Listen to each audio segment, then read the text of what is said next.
Hello बच्चों, आप सभी का स्वागत है आपका अपने YouTube चैनल कंपोजर पर। तो इस वीडियो में देखने जा रहे हैं क्लास 12 के सब्जेक्ट हिंदी के सैंपल पेपर जो कि उत्तराखंड बोर्ड के द्वारा हाल ही में दिया गया। और ये सैंपल पेपर जो आपका नया पैटर्न इस बार लागू किया गया है उसी को देखते हुए उत्तराखंड बोर्ड ने इसको प्रोवाइड कर दिया ताकि आप लोग अच्छे से प्रिपरेशन कर पाए। और लगभग इस पेपर से आपका 60-70% क्वेश्चन आपको आपके बोर्ड एग्जाम में देखने को भी मिलने वाले हैं। ये उत्तराखंड बोर्ड ने पहले ही क्लियर कर दिया है। तो देर न करते हुए सीधा चलते हैं आपके सैंपल पेपर पर। और इसमें जितने क्वेश्चन आने वाले हैं सभी क्वेश्चंस को आप अच्छे से प्रिपेयर कर लीजिएगा ताकि आपके बोर्ड एग्जाम की अच्छे से प्रिपरेशन हो पाए। इसके अलावा अभी आपको सारे सब्जेक्ट के टॉप 30 क्वेश्चंस भी प्रोवाइड कराऊंगा बहुत जल्दी। तो जो बच्चे अभी तक चैनल पर नहीं जुड़े हैं, चैनल पर जुड़ जाइए। आपके एग्जाम होने तक गारंटी के साथ आपकी बहुत अच्छी प्रिपरेशन हो जाएगी। तो सैंपल पेपर देख लेते हैं, उसके बाद फिर अदर जो भी आपसे बातचीत करनी है करेंगे। तो पहले आप देख रहे हैं प्रतिदर्श प्रश्न पत्र 2023। पेपर का कोड है आपका 101 हिंदी, पूर्णांक आपका 80 नंबर और समय आपका 3 घंटे। 20 नंबर कहाँ गए? आपके प्रैक्टिकल मार्क्स में चले गए। क्लियर है? उसके बाद चलते हैं, देखो सीधा कुछ निर्देश दिए हैं उनको पढ़ते हैं, फिर आगे हम क्वेश्चंस को पढ़ेंगे।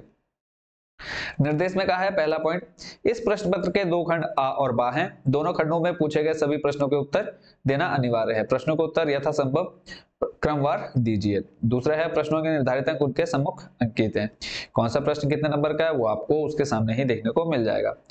तो पहला आपका दे रखा है, देखो ये सैंपल पेपर आपको मैं डिस्क्रिप्शन में इसका लिंक भी प्रोवाइड करा दूंगा, वहां से आप इस सैंपल पेपर को डाउनलोड भी कर सकते हैं और अच्छे से तैयारी करने के लिए। तो देखो एक आपको पता है अनसीन पैसेज आता है, एक क्या आता है गद्यांश आता है, उसको पढ़कर आपने प्रश्नों के आंसर देने होते हैं। तो गद्यांश को आप चाहे तो वीडियो रोक करके पढ़ लीजिए, नहीं तो आप पेपर डाउनलोड कर लीजिए और वहीं से आप उसके आंसर दीजिएगा। तो उसमें पहला प्रश्न जो है, आदर्श समाज के प्रमुख गुण क्या है।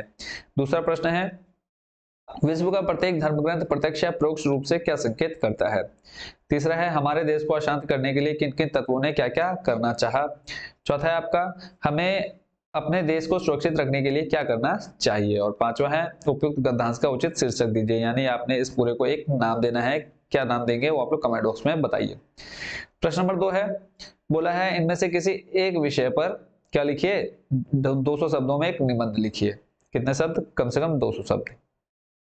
ठीक है, तो पहला है आपका उत्तराखंड के लोक पर्व, दूसरा है नशाखोरी एक सामाजिक कलंक, तीसरा है आपका प्रदूषण की समस्या और चौथा है आपका राष्ट्रीय एकता। तो आपके बोर्ड एग्जाम में चारों में से एक टॉपिक आपको देखने को मिलेगा ही मिलेगा।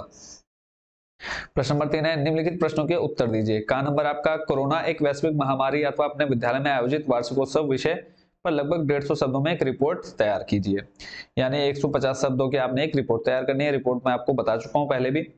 नेक्स्ट आपका, सूचना का अधिकार 2005 अथवा मोबाइल एक मुसीबत अनेक विषय पर लगभग, ठीक है, अनेक मोबाइल एक मुसीबत अनेक विषय पर लगभग 150 शब्दों में आलेख लिखना है। आलेख लिखना है, आपको पता है आलेख कैसे होता है और उसके बाद रिपोर्ट कैसे तैयार करते हैं आप अच्छे से जानते हैं। बाकी इस पेपर का सॉल्यूशन भी आप लोगों को बहुत जल्दी प्रोवाइड करा दिया जाएगा। अगला है आपके काव्यांश से बोला है, निम्नलिखित काव्यांशों को पढ़कर किसी एक पर पूछे गए प्रश्नों के उत्तर लिखिए। तो पहला जो प्रश्न आप देख रहे हैं, मैं निज उर के उद्गार लिए फिरता हूं, मैं निज उर के उपहार लिए फिरता हूं। तो इससे जो प्रश्न पूछे गए हैं सीधा उन पर चलते हैं। कविता आपने स्कूल टाइम में पढ़ ली है। का नंबर है, कवि के हृदय में इस जग के लिए कैसे उपहार है। खा है आपका, कवि ने संसार को अपूर्ण क्यों कहा है। गा नंबर है, कवि और कविता का नाम लिखिए। जरूर याद कर लीजिएगा कवि तथा कविता का नाम। अथवा में आपको दिया है, खेती ना किसान को, भिखारी को ना भीख। तो इससे जो प्रश्न पूछे गए हैं उसको पढ़ लेते हैं। पहला है आपका, जीविका विहीन लोगों की दशा कैसी हो रही है, वे परस्पर एक दूसरे से क्या बात कर रहे हैं। खा है आपका, वेद पुराणों में क्या कहा गया है। गा है आपका, पद्यांश किस पाठ से लिया गया है, लेखक का नाम भी लिखिए, यानी जो कविता है उसका नाम और कवि का नाम लिखना है।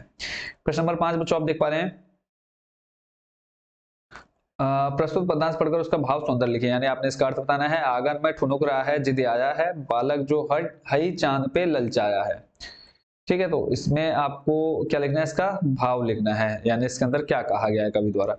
प्रश्न नंबर 6 है, किन्हीं दो प्रश्नों के उत्तर देने हैं। का नंबर है, भाषा को साहुलियत से बरतने से क्या अभिप्राय है।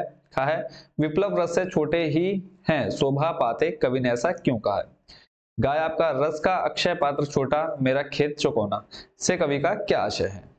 क्लियर है, इतने क्वेश्चन आपने काव्य वाले हिस्से से देख लिया। उसके बाद जो आपका गद्यांश वाला सिस्टम है हिस्सा है, प्रश्न नंबर 7, तो बोला है इस गद्यांश को पढ़ करके, तो ये जो पाठ है आपका बाजार दर्शन है।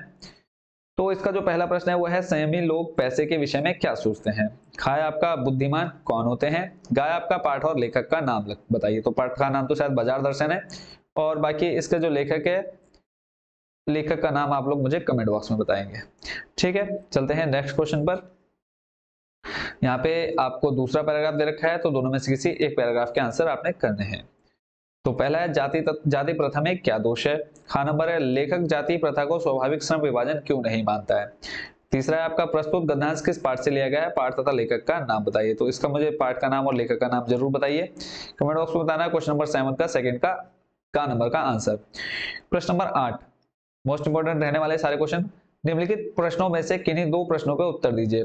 का नंबर आपका भक्तिन अच्छी है यह कहना कठिन होगा क्योंकि उसमें दुर्गुणों का अभाव नहीं है। कथन के आधार पर भक्तिन के व्यक्तित्व पर प्रकाश डालिए। खाए आपका पानी दे गुड़धानी दे मेघों से पानी के साथ साथ गुड़धानी की मांग क्यों की जा रही है। गाय आपका लेखक ने सीरीज को कालजी अवधूत क्यों कहा है। ठीक है, उसके बाद चलते हैं अगले प्रश्न पर। इसमें बोला है एक एक नंबर के तीनों प्रश्न है। प्रश्न नंबर 9 बोला है किन्हीं तीन प्रश्नों को उत्तर देने हैं, चार आपको दिए हुए हैं। यह है सिल्वर वेडिंग से क्या आशय है। खाए आपका जूझ पाठ के लेखक का नाम बताइए। तीसरा है आपका सिंधु घाटी की खुदाई किसके निर्देशन में हुई। चौथा है आपका सिंधु घाटी की सभ्यता के अजायब बगर में कौन कौन सी वस्तुएं प्रदर्शित है। प्रश्न नंबर 10 देख रहे हैं सिंधु सभ्यता साधन संपन्न थी पर उसमें भव्यता का आडंबर नहीं था, कैसे, विस्तार पूर्वक समझाइए। और 4 नंबर का है आपने पूरा डिटेल से लिखना है। उसके बाद चलते हैं अगले क्वेश्चन पर। प्रश्न नंबर 10 का अथवा ये जो आपकी सिल्वर वेडिंग वाली बोला है जूझ कहानी के आधार पर बताइए कि लेखक के मन में स्वयं कविता लिखने का आत्मविश्वास कैसे पैदा हुआ। उसके बाद आपका आ जाता है संस्कृत वाला पोर्शन। तो संस्कृत वाला पोर्शन भी जल्दी जल्दी देख लेते हैं। प्रश्न नंबर 11 है बोला है निम्नलिखित गद्यांश को पढ़कर केवल 3 प्रश्नों के उत्तर दीजिए। आपको एक गद्यांश दे रखा है तो उनमें से जो प्रश्न पूछे गए हैं किन्हीं 3 के उत्तर देने हैं। टोटल 4 प्रश्न आपको पूछे गए। पहला आपका पंडित गोविंद बल्लभ पंत से प्रारंभिक शिक्षा कुत्र अभवत। तो इसका आंसर आपको मिल जाएगा ऊपर ही। प्रारंभिक शिक्षा तस्य माता महात्मा हस्य श्री बद्री दत्त जोशी महोदय से गृह स्थित्वा अभवत। तो सीधे सीधे आंसर आपको मिल जाते हैं संस्कृत के। खाय आपका आरंभ काले तस्य राजनीतिक क्षेत्रम किम आसीत। गाय आपका अध्ययनन्तेह सह किम अकरोत्। घाय तस्य माता मह कहा आसित। तो इन चारों में से किसी 3 के प्रश्नों के उत्तर आपने देने हैं। प्रश्न नंबर 12 है बोला है श्लोक को पढ़ करके आप उत्तर दीजिए और किन्हीं 3 के देने हैं। 4 आपको दे रखे हैं, 4 में से किन्हीं 3 प्रश्नों को उत्तर देना है। विपदी किम भवेत। खाय आपका महात्मा गुणाः के भवन्ति। गाय आपका वाक्पटुता कुत्र भवेत। घाय आपका महात्मा युद्धे किम प्रदर्शन्ति। तो इनमें से 4 में से किसी 3 का आंसर आपने लिखना है। प्रश्न नंबर 13 है बोला है किन्हीं 4 वाक्यों का क्या करिए संस्कृत में उत्तर दीजिए और पूर्ण वाक्य में। जैसे आप एक शब्द में उत्तर देते हो तो यहाँ पे आपको पूर्ण वाक्य में उत्तर देना है। का नंबर आपका कक्षा प्रमुखा कहा स्थित। खाया आपका लघुकाय मंडूकस्य सफलस्य कारणम किम। तो कक्षा का प्रमुख कौन था, फिर जो वो मेढक था उसके सफलता का क्या कारण था। गा नंबर आपका गोविंद बल्लभ पंत से उच्च शिक्षा कुत्र संपन्न अभवत। ये इसका आंसर तो आपको वहीं पैराग्राफ में मिल जाएगा। घाय आपका अरुणाचल प्रदेश से रूप ग्राम है को निवसति स्म। चाय आपका सर्वत्र मंत्रः शालेहा के भवन्ति। छाया आपका चोरा बाहरी सरोवरः कुत्र स्थित अस्ति। ठीक है, तो इनमें से आपको कितने 4 के आंसर देने हैं। प्रश्न नंबर 14 देख रहे हैं बच्चों आप। बोला है अधोलिखितेषु पदेषु चत्वारि पदानि चित्वा तेषां वाक्य रचना संस्कृत भाषा कुरत। तो इनमें से आपने किन्हीं 4 शब्दों को उठाना है और उनका आपने क्या करना है संस्कृत भाषा में वाक्य रचना करनी है। तो यहाँ पे बोला चत्वारि पदानि। ठीक है चित्वा, और यहाँ पे आपको दे रखे 3-3 नंबर। ये पता नहीं कैसे पेपर का थोड़ा सिस्टम समझ में नहीं आया, या तो बोलते हैं कि 3 किन्हीं 3 का बनाना है, तो यहाँ पे एक थोड़ी सी मिस्टेक देखने को मिली है। प्रश्न नंबर 15 है अधोलिखिता यानी नीचे लिखे प्रश्नों को निर्देश के अनुसार उत्तर उनका दीजिए। तो का नंबर आपका है समास विग्रह कर समास का नाम भी लिखना है। तो गजाननम अथवा तो यहाँ पे गजानन आएगा, तो थोड़ा सा मेरे को लग रहा है। फिर उसके बाद नील कमलम, तो इनका आपने क्या करना है समास विग्रह करना है, उसका नाम भी बताना है कौन सा समास है। खा नंबर आप देख रहे हैं विभक्ति निर्देश विभक्ति करनी है इसमें रामायण अथवा बाल कहा। तो दोनों में से किसी एक का करना है। यहाँ पे देखो अथवा का मतलब है या तो आप ये करिए या फिर ये, ऐसी रामायण या फिर बाल का की क्या करनी है विभक्ति करनी है। नेक्स्ट आप देख रहे हैं प्रश्न नंबर 15 का गा संधि विच्छेद करनी है। लंबोदर लंब प्लस उधर और या फिर सदाचार सदा प्लस आचार। ठीक हो गया, तो इसके आपने क्या करनी है संधि विच्छेद करनी है।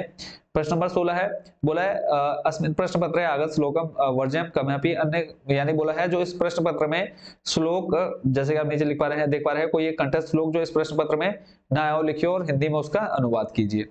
ठीक है। और उसके बाद ये इतने ही क्वेश्चन आपके थे बच्चों इस पूरे पेपर में। इसी के साथ आपका जो सैंपल पेपर है वो हो चुका है कंप्लीट। ठीक है, इसका सॉल्यूशन में आप लोगों को बहुत जल्दी प्रोवाइड हो जाएगा, तो चैनल के साथ जरूर जुड़े रहिए। अगर इसके अलावा कोई भी किसी में भी आपको कुछ भी डाउट है तो आप उसका एक कमेंट बॉक्स डालिए, कमेंट बॉक्स में कमेंट डालिए कि सर इस क्वेश्चन का आंसर हमको समझ में नहीं आ रहा है, या आपके किसी भी सब्जेक्ट से रिलेटेड, चाहे वो हिंदी हो, इंग्लिश हो, सामाजिक हो, ठीक है, आपके आर्ट साइड या साइंस साइड का कोई भी सब्जेक्ट हो, आप कमेंट बॉक्स में बताइए, आपको सॉल्यूशन मिल जाएगा जो भी आपकी प्रॉब्लम रहेगी।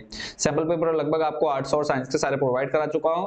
बाकी आपको टॉप 30 क्वेश्चंस की भी सीरीज देने वाला हूं, हर सब्जेक्ट के मिलेंगे आपको टॉप 30 क्वेश्चंस। तो जो बच्चे चैनल पर फर्स्ट टाइम विजिट किए हैं आज, तो चैनल को जरूर जोड़ लीजिए अपने साथ, ताकि आपके एग्जाम्स की बहुत अच्छे से प्रिपरेशन हो पाए। तो मिलते हैं नेक्स्ट वीडियो में। Thank you so much watching for this video and best of luck for your board exam.